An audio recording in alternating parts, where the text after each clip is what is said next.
Assalamualaikum warahmatullahi wabarakatuh. Perkenalkan, saya Nurliana, NIM 18630053.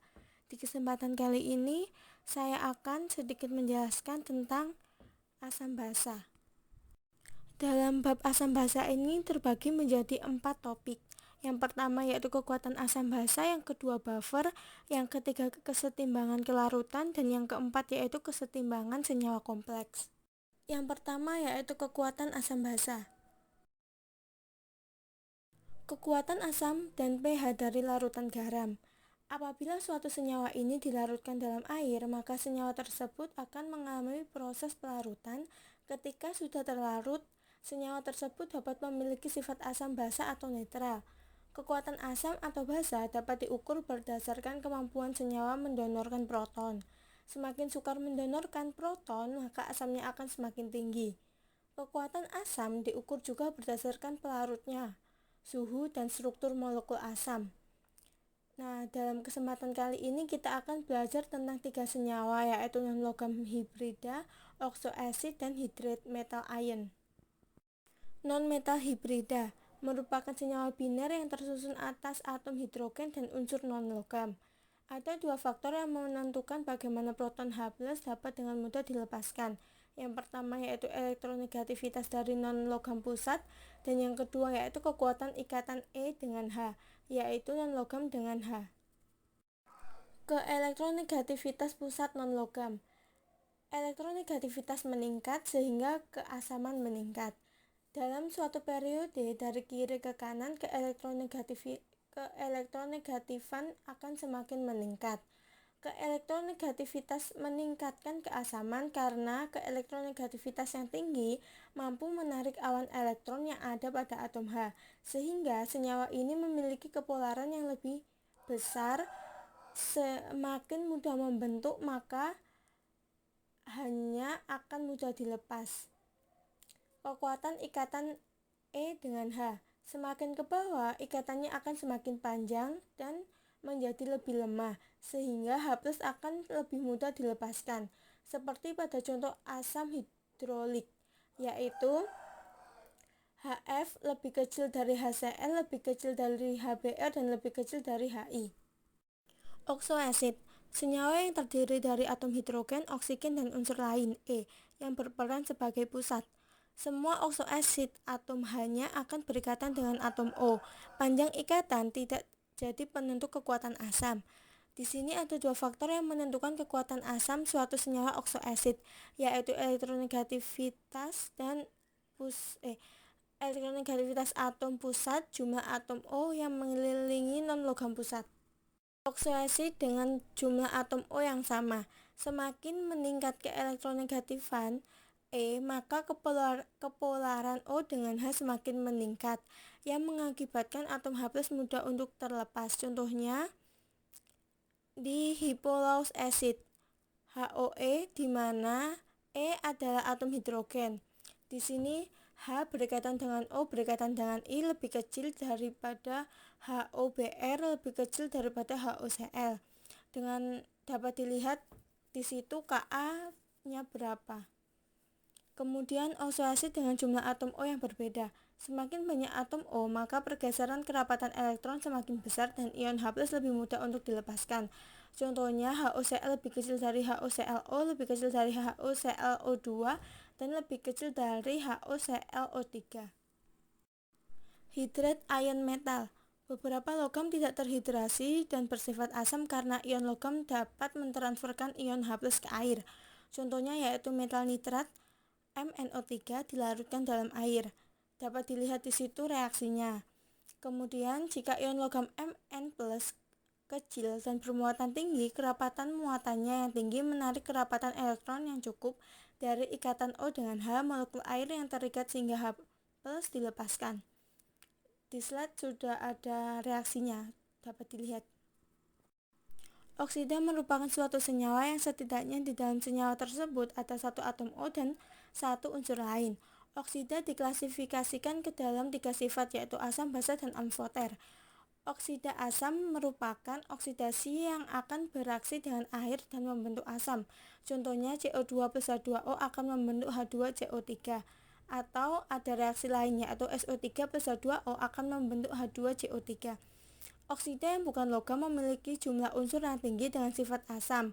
Contohnya N2O5, SO3, Cl2O7. Oksida yang bukan logam memiliki jumlah unsur yang rendah. Contohnya CO dan NO. Tidak menunjukkan sifat asam yang terukur. Oksida basa. Oksidasi asam merupakan oksidasi yang akan beraksi dengan air dan membentuk basa. Terjadi pada semua oksidasi logam alkali dan alkali tanah kecuali BeO. Oksidasi logam basa bereaksi dengan air untuk membentuk logam hidroksida. Contohnya Na2O plus H2O menjadi 2NaOH. Contoh yang lainnya BaO plus H2O menjadi BaO2. Tidak ada oksida dari golongan non-logam yang memiliki sifat basa. Oksidasi amfoter. Oksida asam merupakan oksida yang mampu bertindak sebagai asam atau basa dalam suatu reaksi, sehingga akan dihasilkan garam dalam air. Contohnya beryllium oxide dan beberapa oksida logam, contohnya Al2O3, yang pada golongan 3A dan 4A bersifat amfoter. Sifat amfoter dari suatu senyawa bergantung dari senyawa yang diajak bereaksi. Sifat asam basa dari larutan garam. Garam merupakan senyawa ionik yang terbentuk dari reaksi antara asam dengan basa. Contohnya HCl plus NaOH menjadi NaCl plus H2O. Contoh yang lain, HCN plus KOH menjadi KCN plus H2O.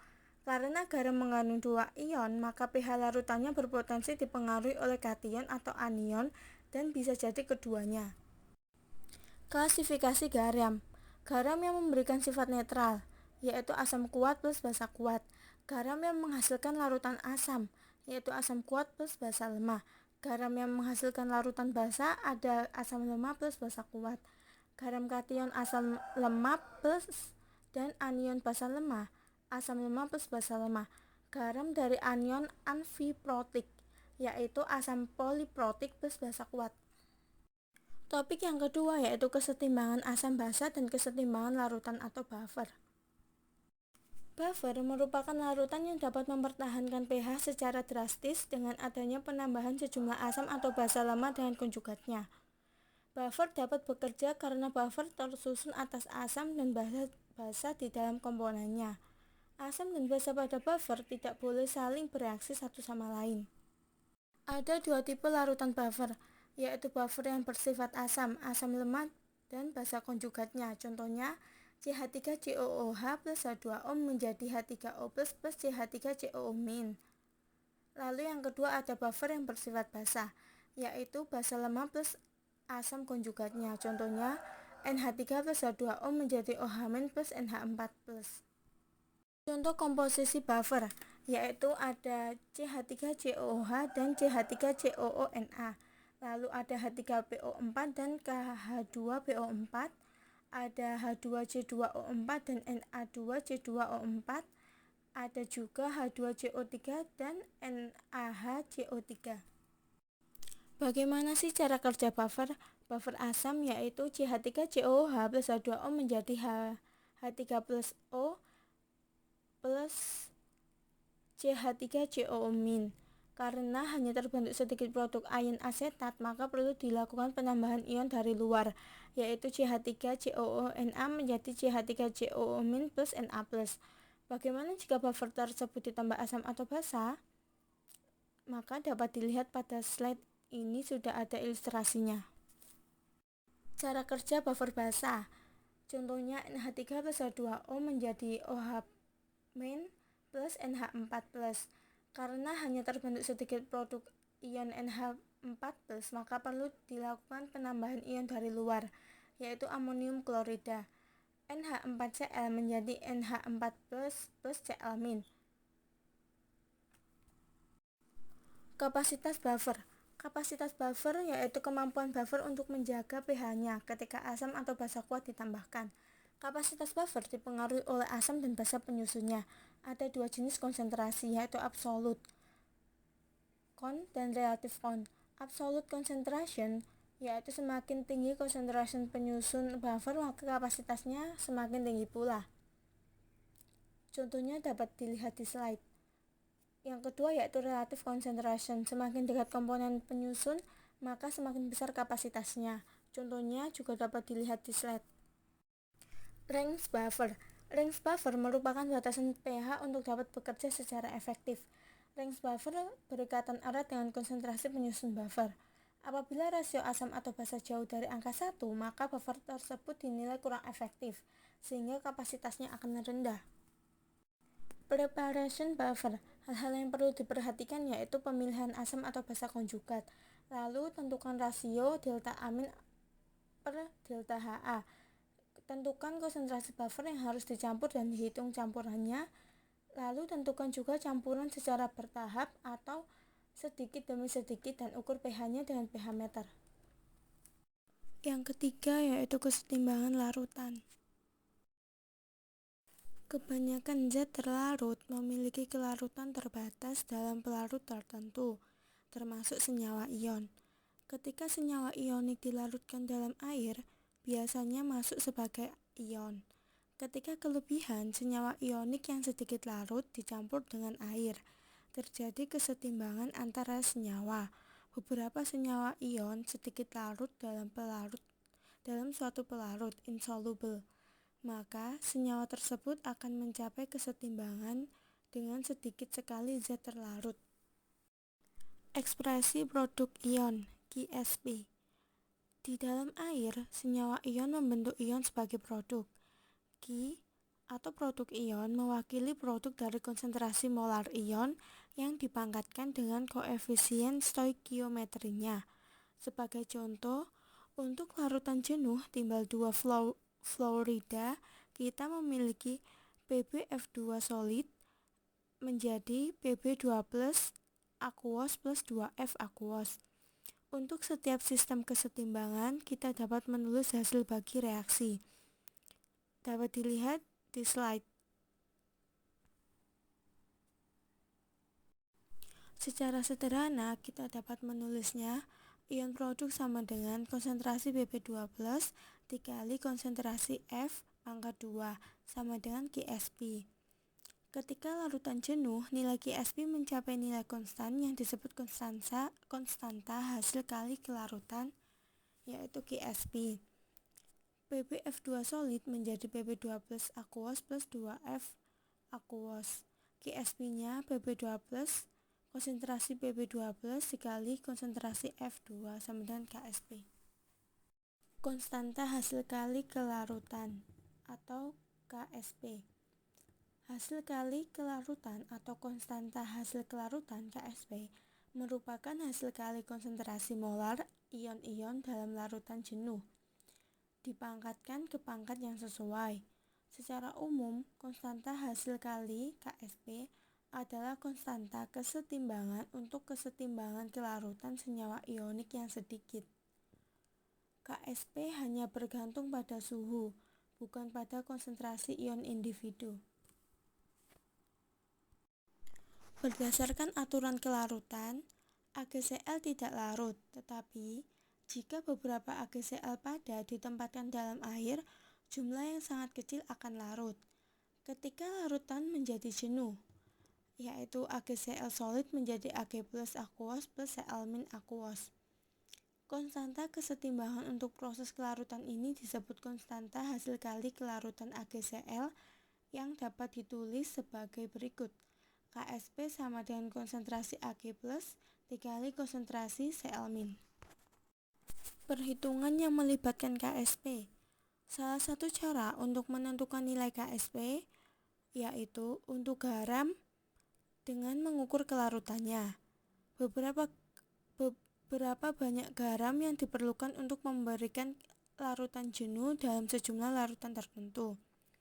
Hal ini berguna untuk menyatakan sebagai kelarutan molar yang sama dengan jumlah mol garam yang dilarutkan dalam 1 liter larutan jenuhnya.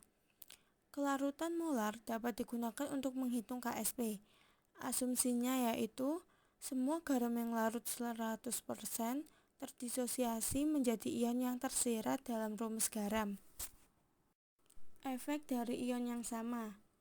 Pertimbangkan Jika ingin mengetahui kelarutan kalsium oksalat atau CaC2O2 dalam larutan kalsium klorida CaCl2, efeknya yaitu kalsium oksalat kurang larut dibandingkan ketika kalsium oksalat dilarutkan dalam air murni. Prinsip Le Chatelier, penambahan ion sejenis menurunkan kelarutan senyawa ionik yang sedikit larut.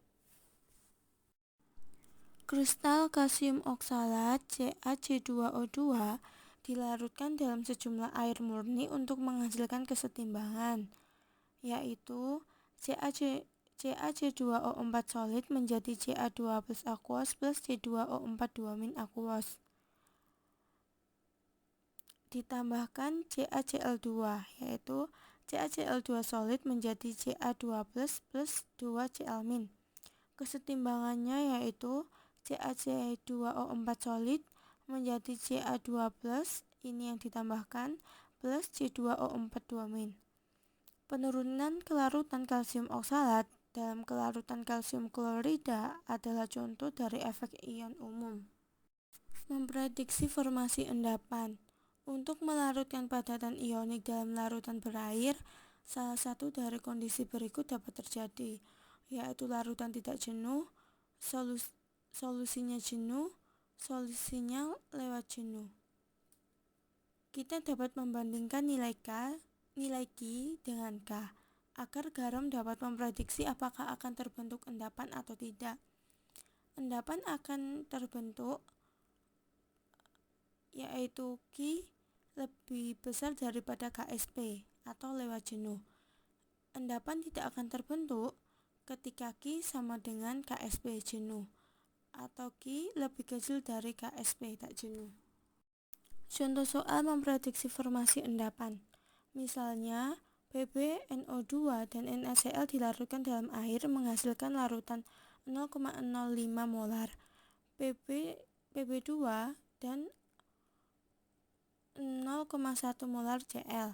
Akankah PbCl mengendap dengan KSP dari PbCl-nya 1,7 kali 10⁵? Nah, dapat dilihat di slide. Ekuilibriumnya PbCl2 solid menjadi Pb2 plus 2Cl-. Lalu dikalkulasi KSP-nya sama dengan konsentrasi Pb2 plus dikali konsentrasi Cl pangkat 2 sama dengan 0,05 dikali 0,1 pangkat 2 sama dengan 5 kali 10⁴ - 4. Karena Q lebih besar dari KSP, Pb2 plus dan Cl bereaksi untuk mengendapkan PbCl2. Keempat yaitu kesetimbangan kelarutan ion kompleks. Ion sederhana ditandai dengan satu atau beberapa atom yang diikat. Contohnya Na+, CH3COO-. Ion kompleks terdiri dari satu ion logam pusat, yang mana ion logam tersebut berikatan secara kovalen sebanyak 2 atau lebih dengan anion atau molekul, di mana molekul yang berikatan dengan ion logam disebut ligan.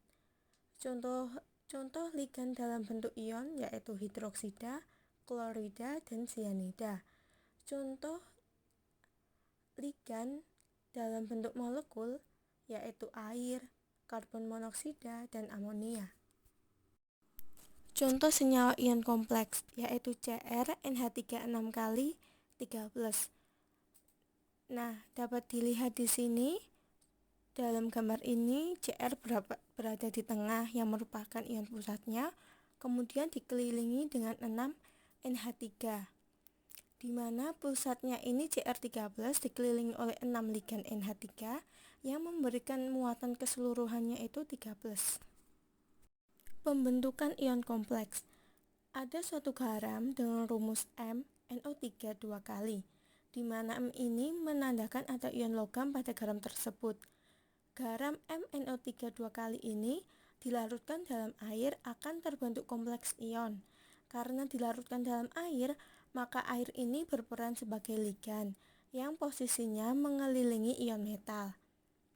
Nah, di sini dapat dilihat yaitu MnO3 dua kali solid menjadi M2+ aqueous plus 2NO3- aqueous. Kemudian MnO3 dua kali solid plus 4H2O liquid menjadi MH2O4 dengan muatan 2+ aqueous plus 2NO3- aqueous. Ketika suatu senyawa dilarutkan dalam air akan membentuk ligan dengan molekul air. Tetapi jika molekul air diganti dengan molekul lain, maka ikatan molekul air dengan ligan akan digantikan. Di sini MH2O4 2+ aqueous plus 4NH3 aqueous menjadi MNH3 4 2+ aqueous plus 4H2O liquid, di mana H2O ini digantikan dengan ligan NH3 dan H2O ini lepas, sudah tidak menjadi ligan lagi. Ion kompleks juga dapat terbentuk dari reaksi antara ion logam terhidrasi, yaitu ion logam yang berikatan dengan H2O dengan ligan dalam bentuk molekul disimbolkan dengan L. Di sini M H2O X N plus aqueous plus XL aqueous menjadi MLX N plus aqueous plus X H2O liquid. Dengan equilibrium expression, Kf sama dengan konsentrasi MLX N plus per MH2O X N plus LX. Semua ion kompleks yang terbentuk mengikuti aturan asam basa Lewis.